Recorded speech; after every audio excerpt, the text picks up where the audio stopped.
a lot of people don't realize they have that. But when Michael Eisner ran Disney some years back, he decided that, look, everyone comes in with a camera and takes, photos of everything they see in Disneyland. Why don't we make money out of it? So he set up the Disney Institute, and you can go to this Disney Institute in Orlando and you can spend a week with their Imagineers, and they will teach you how to think like Disney and how to run your business like Disney. Wow. Yeah.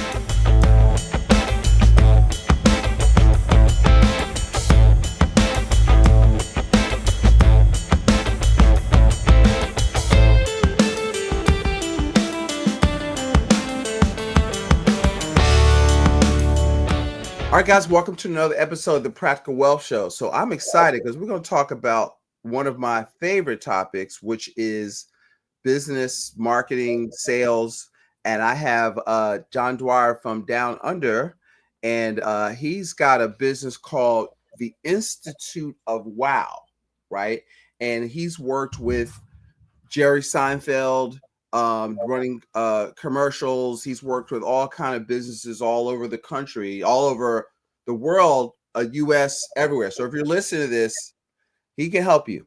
Okay. If you need to grow your business or your startup company needs to grow, get new clients, he can help you. Okay. If you have established business and but your sales have flatlined, he can help you. You need help with online marketing, he can help you. All right. Your franchise, and you need to show your franchises how to build sales, he can help you. Okay. And or you need coaching, he can help you. How's that, Dwyer? We're off the site, right? So, JD, you're reading from my script perfectly, Chris. Yeah. Thank you.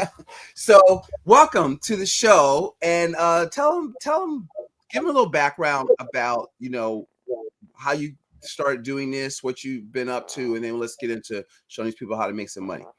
Yeah, sure, Curtis. Look, our stuff is pretty much what we call direct response marketing. So unlike, I guess, general advertising agencies that will tell you get people to fall in love with your brand so that they'll taste your product, we flip that and we tell businesses to get people to taste their products so that they'll fall in love with your brand.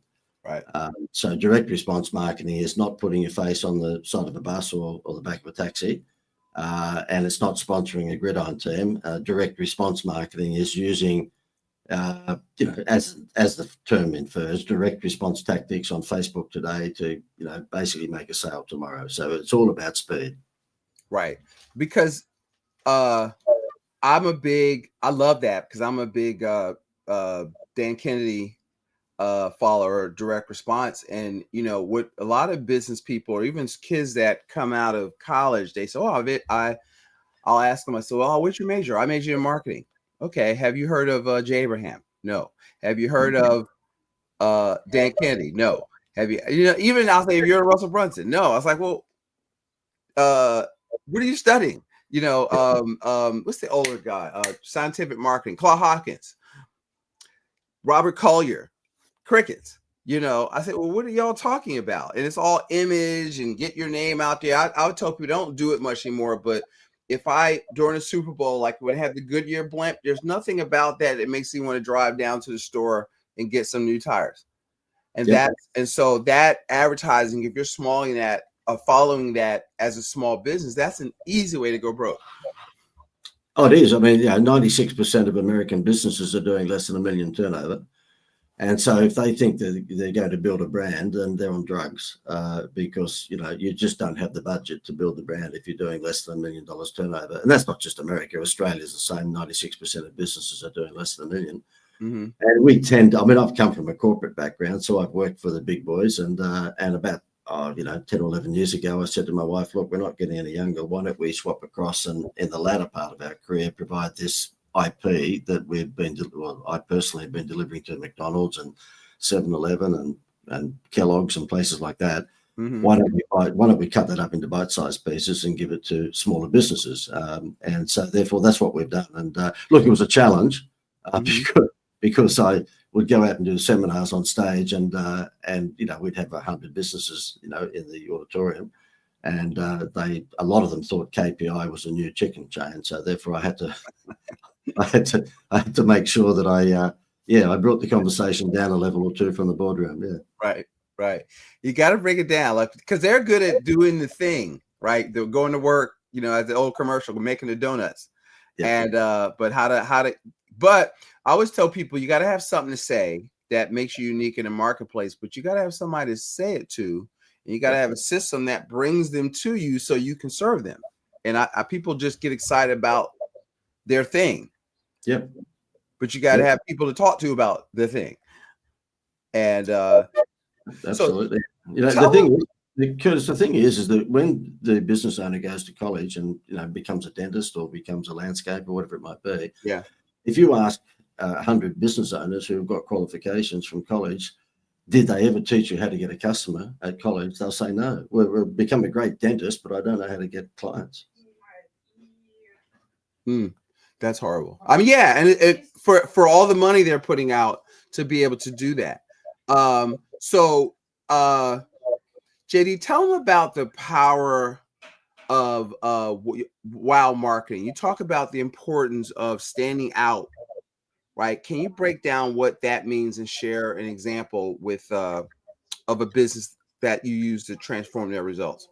Yeah, sure. I mean, look, this will sound corny, but it's a phrase which sums up what we teach people, and that is same is lame. So if you're the same as your competitors, and most businesses are, if you're in what we call a Me Too industry, so your solar panels look exactly the same as somebody else's solar panels, or your widget is the same as everyone else's widget, then you need to stand out from the crowd. And you at the moment you might be price discounting because that's the first port of call that most people do when they want to stand out from the crowd. They drop their pants. And what we say is that, look, don't do that, value add. And I guess a good example would be, I mean, I've got gazillions examples, but a very good one that stands out is a turf farm, as in grass. So this particular turf farm came onto our program, and he said to me, my name's John Dwyer, but I get JD. He said, JD, tell me, how do I stand out from other turf farms? Because, basically my target audience are landscapers, and they will buy 1 or 2 or 3 or 4 homes worth of turf when they're doing landscaping. And it's all about price. If I charge $5 per square meter, then somebody down the road will charge $4.50, and I've got to match it. And I said, well, would 99% of your audience be men? And of course he said yes. I said, okay, well, look, a Happy Meal toy that would suit men would probably be a carton of beer, 24 bottles of beer in a carton. And he said, yeah, go on. And I said, they probably just normally drink Budweiser, let's say. Okay, now this was in Australia. We have Budweiser here, but it's not a major brand here. Right.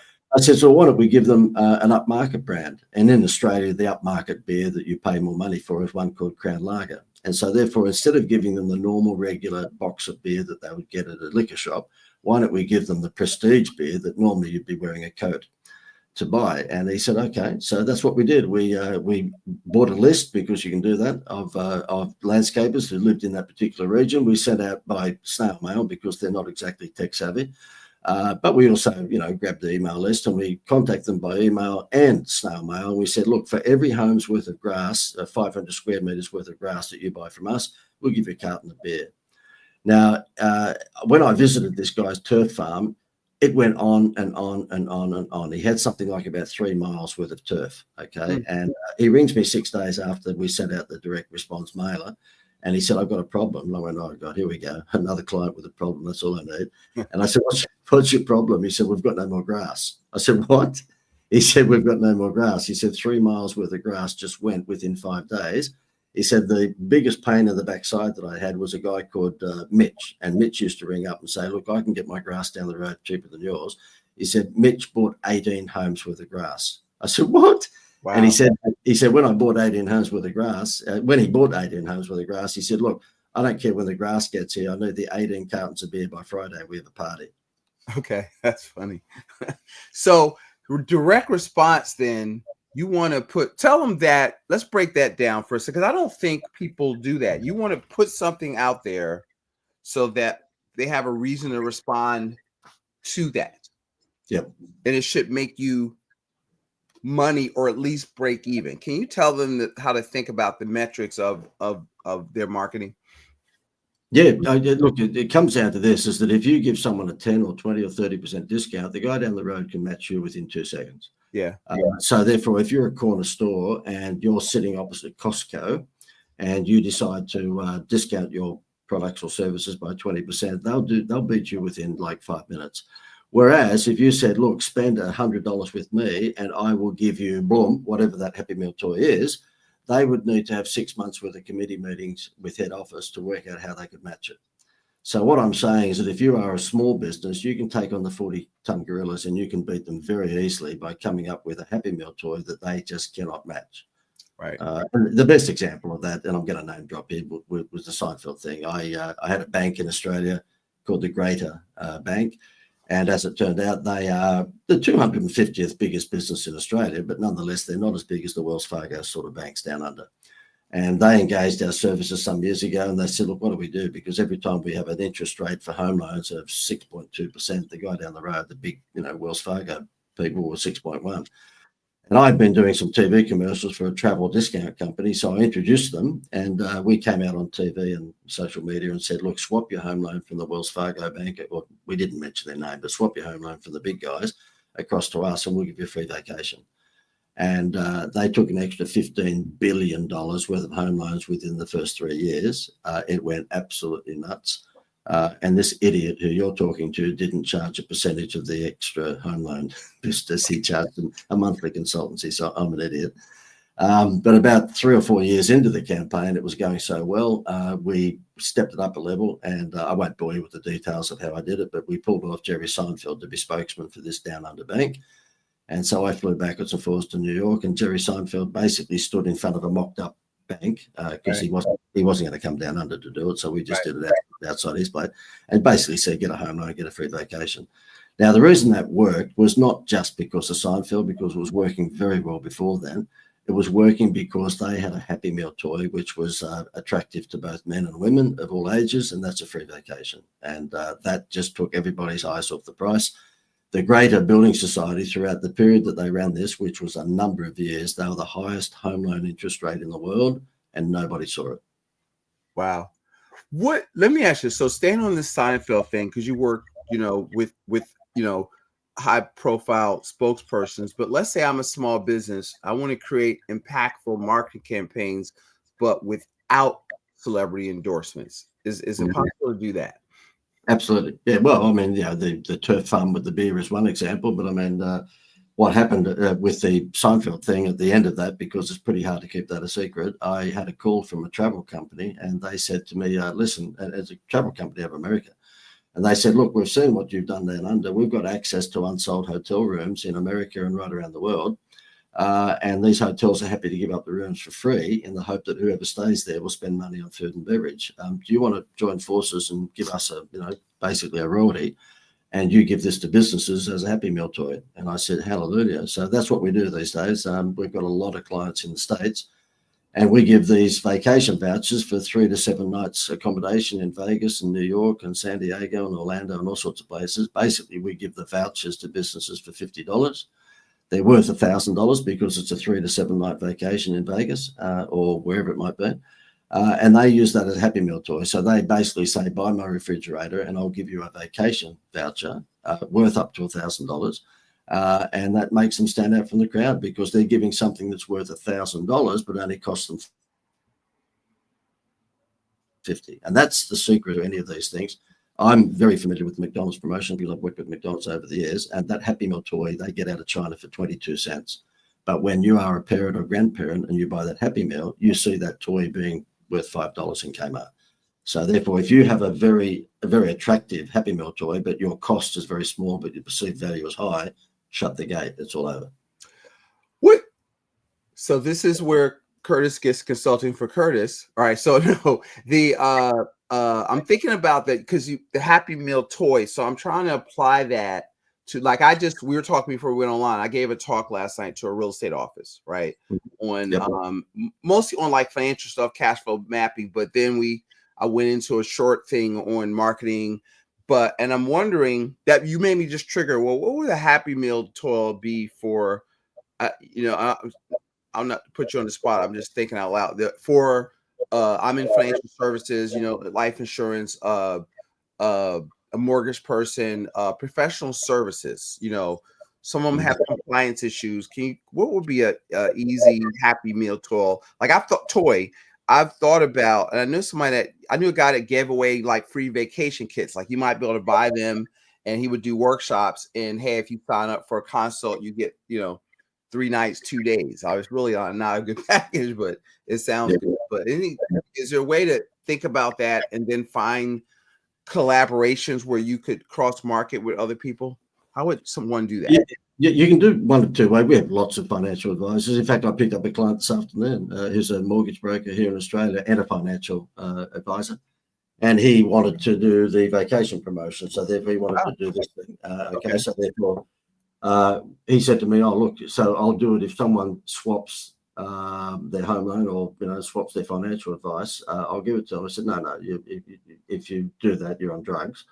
Nobody's going to swap their $500,000 home loan or their financial advice because you're going to give them 3 nights in Vegas. Okay.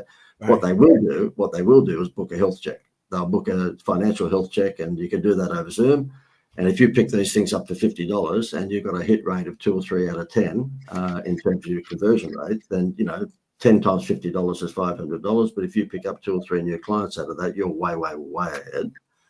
So that's one way of doing it. And the other way of doing it is that because you're familiar with Dan Kennedy and probably Joe Polish and Frank Kern and Russell Brunson and all those sorts of people, Frank Kern has a particular phrase which I subscribe to, and that is show people you can help them by actually helping them, right? And so if I want more businesses anytime, I just run a contest on Facebook or LinkedIn, mainly LinkedIn for me. And it basically says, look, this is the guy that Jerry Seinfeld trusts his marketing to. He's done McDonald's and KFC and 7-Eleven and Kellogg's and Coca-Cola and blah, blah, blah, blah, blah. Would you like to have 1 month's worth of free consultancy from him where he'll put a marketing plan together for your business? And so therefore we run a contest. I will get 500 entries, which are businesses that are just basically glowing in the dark saying they need marketing help. We'll get one away, and I've got 499 other businesses then that are red hot prospects.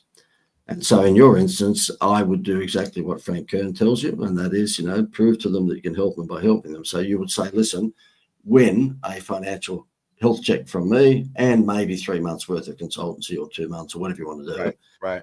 That means is that you are bringing bees to your honeypot. You give one away, and then you've got a red hot list to follow up from there. I love that.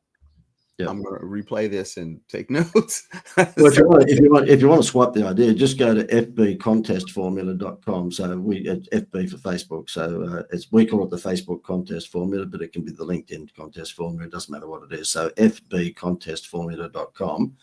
And you'll see how we do it. I mean, there's one just before Christmas, and he sells walking frames to elderly people. And he said to me, look, how do we do this? I said, well, we'll run a contest on Facebook, and we'll say, look, if you are in your 70s or 80s and you're finding it difficult to walk, would you like to win a wheelie walker? And these things are around about $500 in value. We spent $40 a day. And so in 1 week, multiply that by 7, he had 820 leads in 1 week from people who glowed in the dark and said, I need a walker. He gave one away, but he had, 819 people that he could follow up, and he could say to them, listen, you didn't win the walker, but you obviously need one. We've got a special deal this week of lump, whatever the dollar value is. And if you get in before Friday, you get a free vacation. Shut the gate. It's all over. Yeah. I love that. So I see a pattern. You mentioned as I looked at some of your stuff that people buy people, not just products. And so how can that people integrate where you build your personal brand that attracts more business? Are there, because I've always, I'll tell you, have been reluctant to that. And then I realized that people, I'm seeing that like Elon Musk is more, his brand is bigger than Tesla. Or Kylie Jenner's brand is bigger than her stuff. And I'm trying to step into that. And so how does, regular Main Street do that, do you think? Yeah, look, it has its pluses and minuses. And I've fallen into the trap of believing that, whereby, you build your personal brand and of course, build the church and they will come. The only trouble with that is that they want to talk to Gordon Ramsay. They don't want to talk to the other chefs. And I have to say, I haven't been that good at it, to be honest with you. And it's terrible guest on a podcast and you're supposed to be boasting and showing off. But what I've found, if I got on stage and did the conventions and the seminars and the webinars and podcasts like this and so forth, guess who they want to talk to? They want to talk to JD. They don't want to talk to one of JD's apprentices. Exactly. Yes. So, and so you just create because they want me. Yeah. Yeah, and so it presents a scaling challenge, and I've had that challenge ongoing. And look, I've put implementation coaches on. So if someone was paying me, for example, $4 or $5 grand a month, I'd give the implementation coach, 30% of that, and I'd keep 70. But no matter how good the implementation, I'd put the marketing plan together and lay out all the websites and what they should do and all the stuff that you're listening to now. And so they got the magic. But the point is that then they would be serviced by someone underneath me who I was sharing income with. And after 3 or 4 months, guess what? They'd say, "Oh, JD, we want to talk to you. We don't want to talk to Richard or Jim or what have you." Right. And so the problem with that, and look, Anthony Robbins has got away with it, and so has Elon Musk and all these other people. But by the same token, it's a hell of a challenge. So what I've done in recent years is that I've realized that what the smaller businesses want is not advice. They don't want advice at all because they haven't got time to action advice. And coming from the corporate world, whereby I was doing this sort of stuff for Kellogg's or for the Greater Building Society with Seinfeld or 7-Eleven or whoever it might be, they're fine. They want me to come in and do my song and dance, and then they've got a team of 5 or 10 people in the advertising department that would make it happen. Small businesses, your butcher, bakers, and candlestick makers, no, they just want it done for them.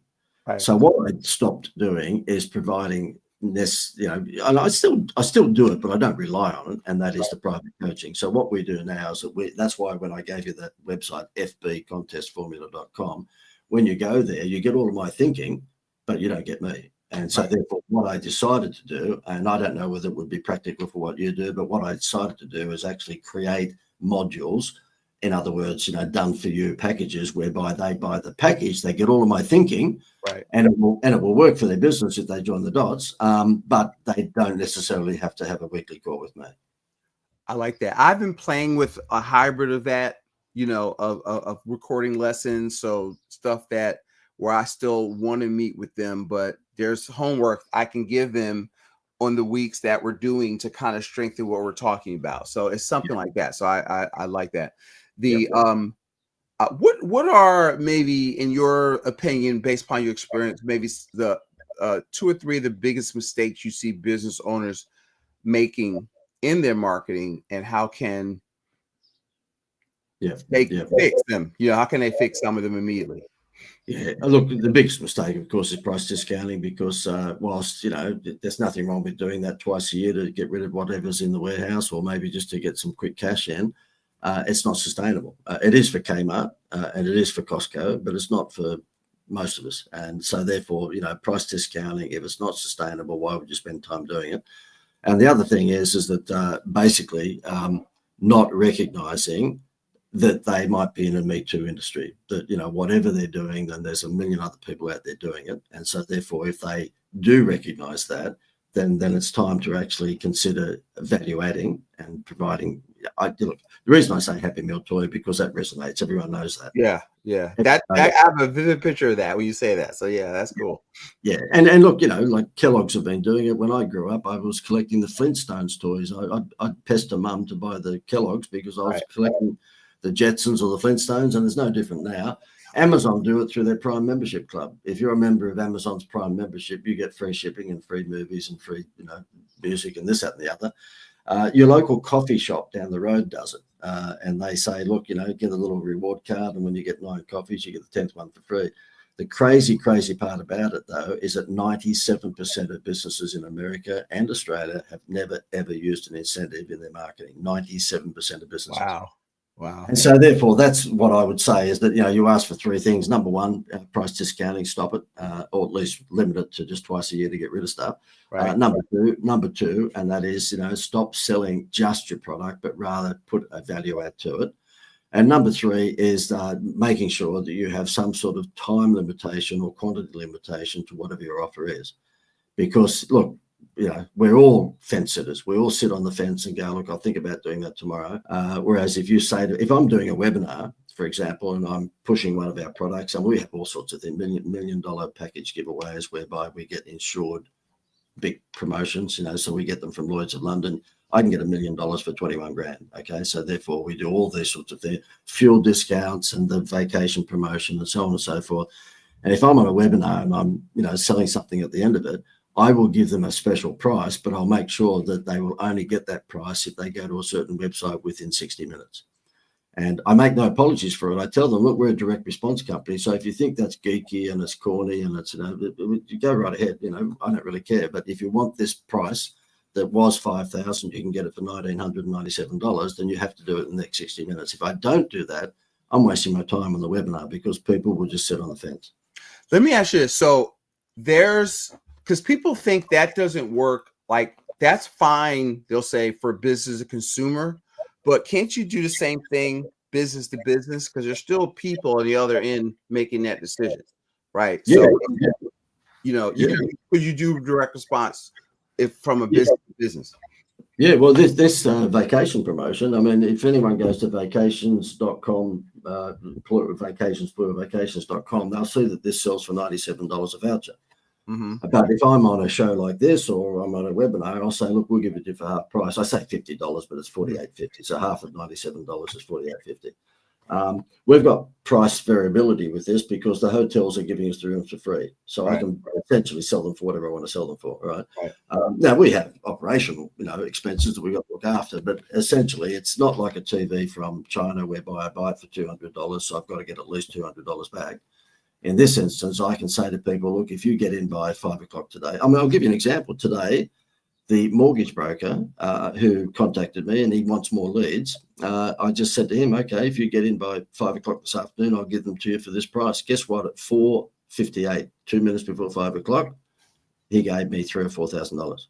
Okay, I love that. Okay, and that's B2B. That's not B2C. Right. So I got two. I appreciate your time.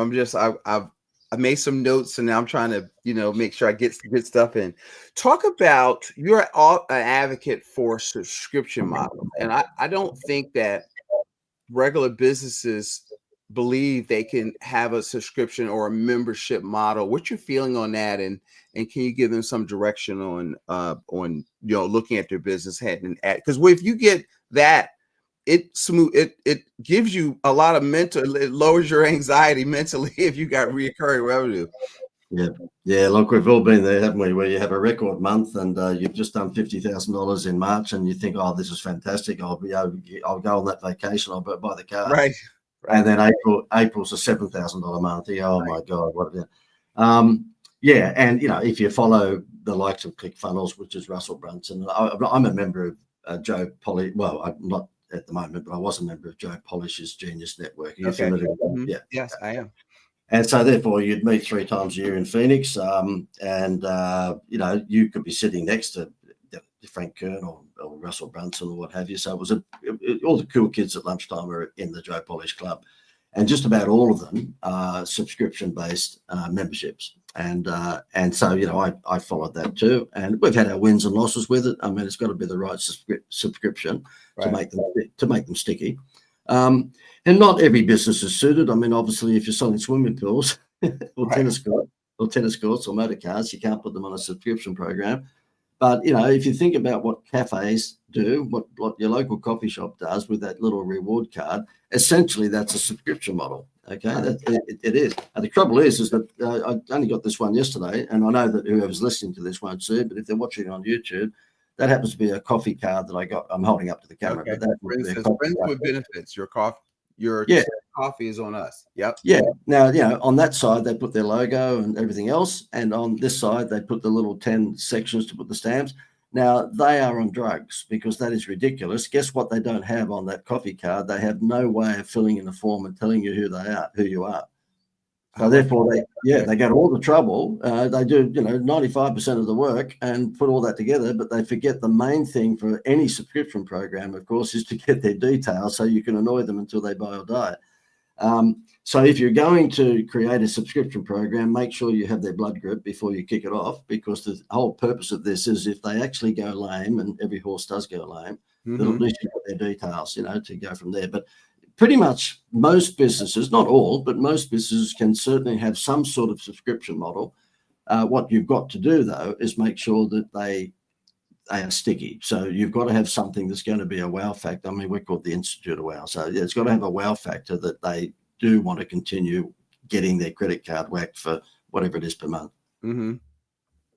And it's a look. I mean, Netflix came out with it, of course, and I mean, well, they've done okay, right? Your telephone and your health funds, of course, they all did it for the last 50 years. But in recent years, of course, we call it the Netflix model.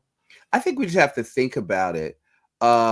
Any other, if you had to boil it down to one, you may have already said it. So if I'm asking a different way, that's fine, because I think you said it. But what is one wow action, or one or two, hey, here's how you can wow and create immediate. Well, I guess I tend to favour the Happy Meal toy principle because it's easy for everyone to do, and I know that business owners are busy because they're chasing their tail for most of the time. So that the Happy Meal toy philosophy is the easiest thing. But also just thinking outside the square. And the case study I give to people is there's a little country town here in Australia, and we lived in this little country town called Gloucester at one stage. And I was born and bred in Sydney, which is like in New York. It's a big city and everything. And we moved when we got married, my wife and myself, and to a little country town. We got 6 children, so we're that good Catholic family that had 1 million kids. Mm-hmm. And when the kids were younger, they're all grown up now, of course, but when they were younger, in this town, it was like Mayberry from the Andy Griffith Show, okay? And there was one butcher, one baker, and so forth. And there was one hairdresser in town, and my wife used to go to that hairdressing lady. And all of a sudden, one day, there was a second hairdresser in town. And she said to my wife, look, can you speak to JD and ask, has he got any of that wow factor shit that could help me? And the gal said, oh, why? She said, well, across the road, for the first time in 30 years, I've got competition. There's another hairdresser across there, and she's doing men's haircuts for $10. She said, I charge $55 for a men's haircut. And she says, so I've lost all the men, because men don't care where they get the haircut. They go to the butcher. Right. And so she said, what do I do? Do I price discount? This lady's doing it for $10. Do I go to 9 or 8? So anyway, Gail comes home and says, can you do this lady a favor? I go, oh, terrific, another one. Anyway, I said, look, leave it with me for a day or two. And about 2 days later, I went into her and I said, look, I think I've got the solution. And she said, what's that? So what we did is put a sandwich board outside her hairdressing salon. And the sandwich board said, we fix $10 haircuts. That's funny. I love that. The thing is that you don't, and she got all the men back again. And the thing is that whilst, because I do what I do, then I'm going to be probably swayed towards saying to small businesses, look, you haven't got time, or maybe you don't have the creativity to think outside the square like that. So what the best thing for you to do is stop price discounting and just value add. And look, if you said to me, which was the most successful value add that I've ever seen, and I've tried everything. I've tried skateboards, I've tried dining vouchers, movie vouchers, you name it. We've tried everything. The most powerful one that I've ever seen, and it would work for you or anyone, and that is the vacation. You give someone a 3-night vacation in Vegas, and that will change their buying habit. Okay, that's cool. Let me ask you one last question. And I want you to tell them how to find you. Is you tell me about implementing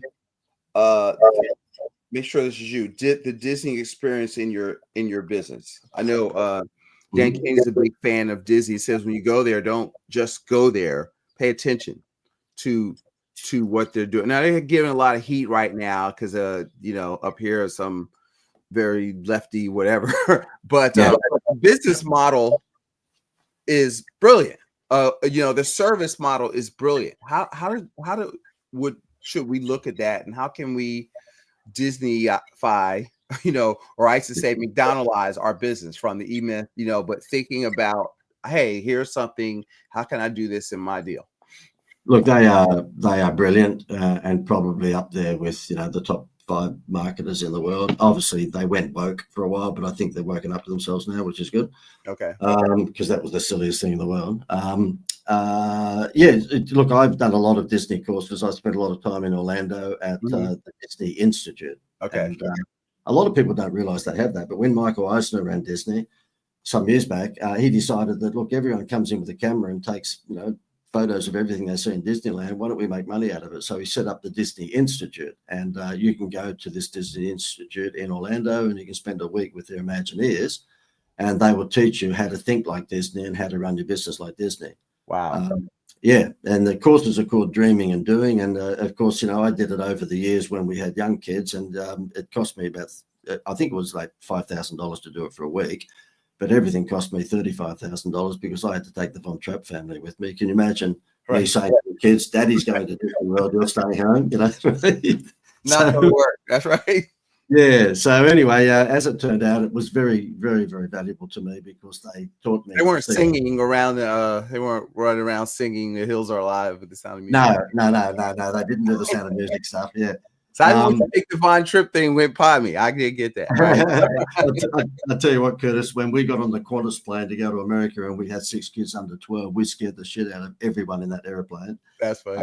Little did they know my wife was a school teacher from days gone by, so she knew the power of a drug called Phenergan, which made them go to sleep for 10 hours. Yeah. Okay. So we did a lot of Disney stuff, and over the years I took out a lot of licenses for the bubblegum cards and for posters and sticker books and all sorts of things with Disney. So whether it was The Lion King or Little Mermaid or any of their movies, then we would take out the licenses for all of that stuff that would be selling at Kmart. So I was pretty familiar with Disney, but what happened is that as a result of doing this, I bumped into a guy who used to run one of the hotels in Disney World and has left. Lovely guy called John Formica.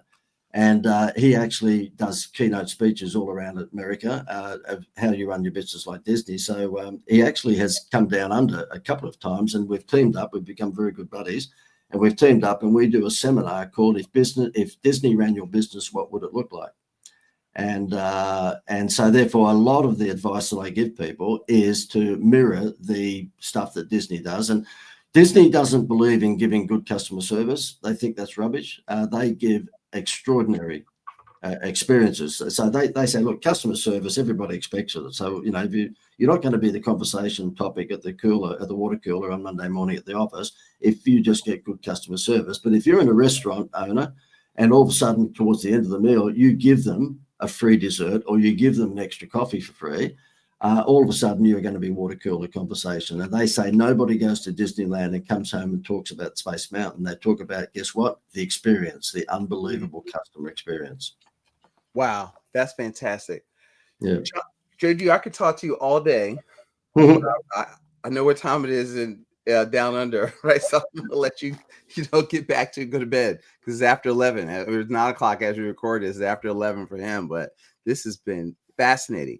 Tell them how they can get a hold of you and follow you and get that big book you held up. Y'all can't see it, but y'all should. I know that whoever's listening to this audio won't see it, but I'll hold it up for anyone who might be watching on video. I'm a complete idiot, and when I hit the seminar circuit some years ago, and I'd never done stage presentations before. As you can tell, I'm a show off and a boastful person, but I've never done stage presentations. So, and my wife keeps on saying it was perfect for me because it gives me the opportunity to show off. But the people who were promoting me said, "You got to write a book." And I went, "Oh God, I don't want to write a book," And they said, "No, you got to write a book." So I thought, if I'm going to write a book, I better write a big one. So this is the size of a tabloid newspaper, and it's called the Wow Manifesto. And inside here is 300 pages of case studies after case studies after case studies. So it's a beautiful swipe file if you're in business and you're looking for Dan Kennedy style, sort of marketing campaigns, and this is it. And if anyone wants to contact me 2 ways, well, first of all, our website is theinstituteofwow.com. My email address is john@theinstituteofwow.com, and John is just JOHN. And if you wanted to have a Zoom call with me, this is going to sound awfully corny, Curtis. I mean, I can't believe I came up with this stupid URL, but getmorejd.com. Getmorejd, as in it's available. It's good. Yeah. Can I just leave you with one thing, Curtis? Is that and it just came to mind when we were talking about the restaurants.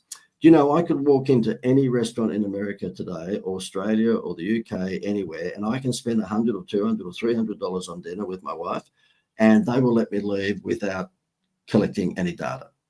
If someone spends $300 with me, I know their blood group and their mother's maiden name. All right. The crazy thing that most businesses are not doing, including McDonald's, is they don't collect data. And we live in a world now that, Amazon pretty much should have taught all of us collect data because look at the benefits of it. Right. And so the crazy thing is that if you are in business and you are, not collecting data, please start doing it. And I speak at restaurant conventions, and I say to people in the room, this will double your business. It's just one idea, and I'm not going to make any money out of it. It's just I give them a free idea, and that is for God's sake. And the reason I do it is we have a restaurant in Melbourne, Australia. It's a seafood restaurant, very upmarket. So you pay $50 or $60 a meal. And he's the only restaurant in the world that's full 365 nights a year, because he listened to what I told him to do. And what happens is that every time you dine at this restaurant, the waitress, when she gives you the check, will say, look, win dinner for 10 of your friends at the end of the month. And she will hand an entry form about the size of a pack of cigarettes. And all it says is your name, your email, and your phone number. They're mostly after the phone number for obvious reasons. He's up to 92,000 now, database. And all he does to fill his restaurant every afternoon is at 3:00, he says to his secretary, out of 150 seats, how many do we have full? She'll say, 75. He said, well, you better send out one of JD's text messages. And I gave him 20 or 30 of them. Right. At 3:00, a text message goes out and says, if it was to me, hi, Gail, hi, John. Listen, Chef Pierre has a special deal at the Lobster Cave restaurant tonight. It's a lobster meal for two for $79. And it's available for the next 10 minutes. She walks back into his office, because I've seen it happen. I've been there when it happens. She walked back into his office and said, we're full 10 minutes later. No advertising, no costs. All it is every afternoon, texting, not emailing, because they won't open that, texting a special deal every afternoon. He fills his restaurant every night. Wow. That's so brilliant. I did that. I went to some nice restaurants. As you know, we had a great experience. There was live music. Didn't collect anything. We might have been back once, and I try to incorporate that. It's like, we're creating a membership, and it's like, what does Kennedy call it? Present bank, future bank, right? So present bank is what I'm making off of the client, but if I get people on a $49 or $97 membership, that's continuity, future banking, and so that's money coming. And most businesses don't think about that. Restaurants, it's so easy. I mean, you give them a birthday. Yeah. They don't go to birthday dinner alone, and then they bring people, and then you get their stuff, and you can keep your restaurant full. And they because I'll ask people, so how are you gonna, what's your plan to, because they think, well, I can cook, and word of mouth. I said, you're gonna be out of business. In my mind, I'm going, you're gonna be out of business like 4 months. Because, you word of mouth that's good, but that's not enough. I mean, you got to make stuff happen, and they have what I call a lemonade stand mentality of business. I'm open. If I open it, they'll come, and that's just not what happens, because it's too much competition. Well, what we're doing for restaurants now, and for tradesmen and people like that, but I'm a baby boomer, so therefore I'm not going to book online. I'm going to ring the restaurant and book a table. Right. And you've got no idea. I mean, well, you probably do, but last Friday night I rang 3 restaurants here on the Gold Coast in Australia, just to go out for dinner with my wife, and not one of them answered the phone, and they didn't even go to voicemail. It just rang out. So what we've got, I've surrounded myself with a bunch of 30-somethings, pretty smart characters when it comes to AI. Right. And so what we've done now is we're providing a receptionist AI service for restaurants, whereby they don't have to answer the phone anymore.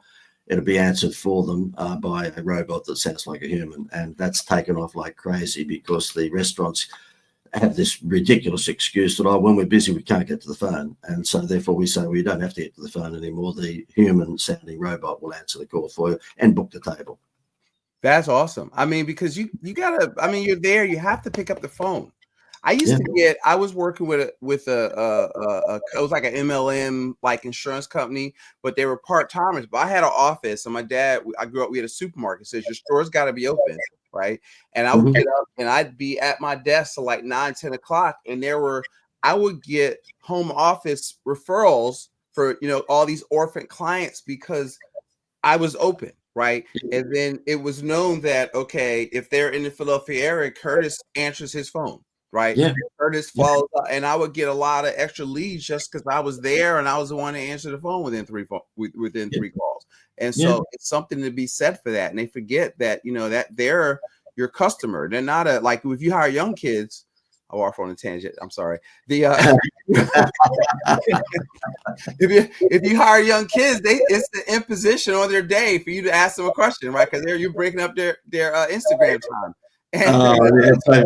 Look, my 6 millennials, of course, have a great time bagging out the baby boomer parents, and I just say to them, look, you've done your best to destroy the world. I mean, basically, service has gone out the window because, not that we go to McDonald's too often because of, we don't want to eat that food too often. But nonetheless, if you do go into McDonald's, try getting someone to serve you. You've got to go to the machine.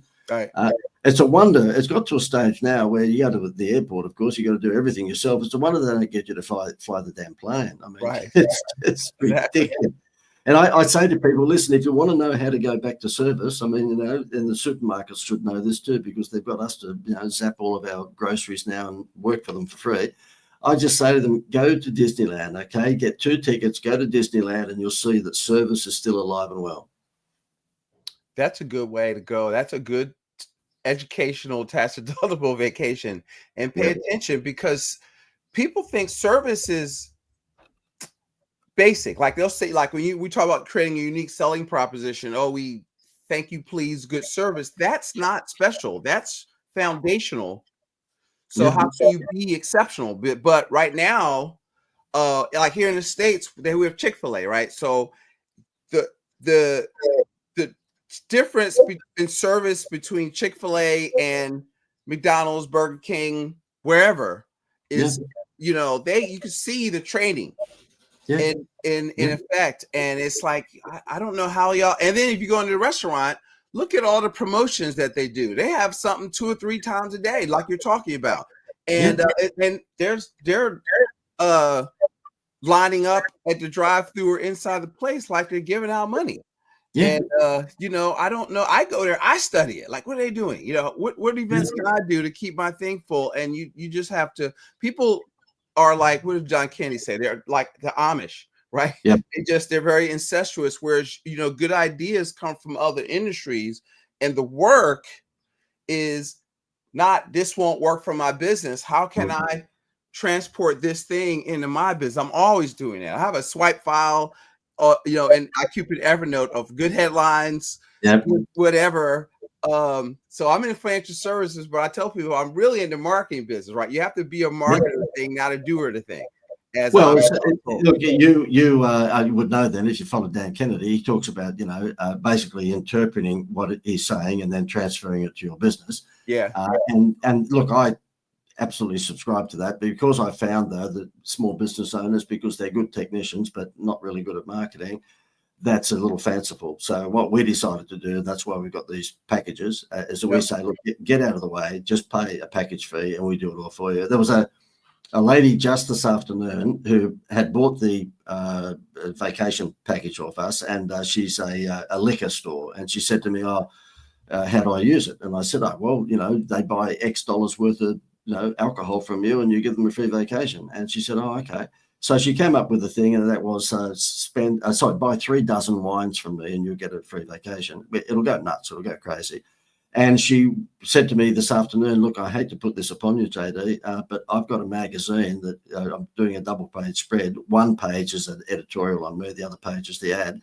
Is there any chance you can tell me how to do it? Now, within 5 minutes, and again, if you're listening to this, you won't see the layout that I'm showing to the camera, but within 5 minutes, because I can draw, I gave her that layout and blew her mind. She said to me, you are kidding. That was done in 5 minutes. I said, yeah, I can draw. Now, if this becomes as successful as I think it will, there's a pretty good chance that she'll stick around, because she got exceptional Disney-style service. You don't get that everywhere. And already she sent me 3 texts to say, she thought that, I was David Copperfield. She said, thank you very much for that. And that's really, if we all push the envelope that little bit further and just give that little bit more, then it'll come back in spades. That's awesome. So I told you I could talk to you all day. I'm gonna let you go. But here's the thing. That's why I say your best investment is your business, and learning the stuff JD is talking about will out earn a mutual fund any day of the week. But it's a little more, you got to think. Like, you can't just put much stuff out there and expect it to come back. You have to dig in. And if you see your businesses, if you listen as you're in business, like a little hedge fund, and there's so many levers you can pull inside of it. If you start thinking about, you know, your business and not just wait for people to come in. So that's you put $1 in your business, you make $2, that's 100% return. Curtis, it's such a burden on your shoulders and mine that we just know everything. Yeah. You know, a couple of beers later, we can solve all the world's problems. You know what? My wife absolutely hates me, I'm sure, because if we're at a restaurant and I'm looking at the cobweb in the corner of the ceiling, she would go, for God, oh, I don't like the tablecloth color or something like that. She'd go, look, would you please just eat your meal? Right. You can't. Like, you don't understand. It never turns off. Right. And it never turns off. So, all right, guys, listen, this is John, this has been so much fun. And listen, go out and tell them the site one more time because they went off on another two sidebar conversations. Tell them where to find you again. Yes, it's theinstituteofwow.com. And if you wanted to talk to me, John at theinstituteofwow.com. John, all right, John at theinstituteofwow.com. And the Institute of Wow as the website. Guys, go out there. You listen. This episode should make you 100,000, and we take tips. Okay, if you never call me, just say thank you. You know, and if I grow your revenue, then you let me help you save it, and I'm gonna teach you how to get a bank. Right? Well, so, if it does make them $100,000, they're going to want to know what to do with it, and that's where you come in. That's where I come in. That's why I do these shows. Like my pastor used to say, "Listen, I don't mind you having self-interest as long as I know what they are. My self-interest is I can't steer a parked car." And you can't do financial planning if you don't have any finances, right? So I want to get your finances up. All right, JD, we're out. Thank you so much. Guys, go out there and make it a profitable day. Do you know where your money's going every month? Most people don't, and that's costing you big time. At Practical Wealth, we help you take control of your cash flow with a simple mapping system. We call it telling your money where to go instead of asking where it went. It's a simple system that shows you exactly how to track, manage, redirect dollars towards building wealth, paying down debt, finding hidden money, and having a clear plan to achieve your financial goals. With cash flow mapping, you're in charge, not the other way around. Ready to get started? Visit practicalwealthsolutions.com or go to the link below. Learn how the cash flow mapping can transform your finances today.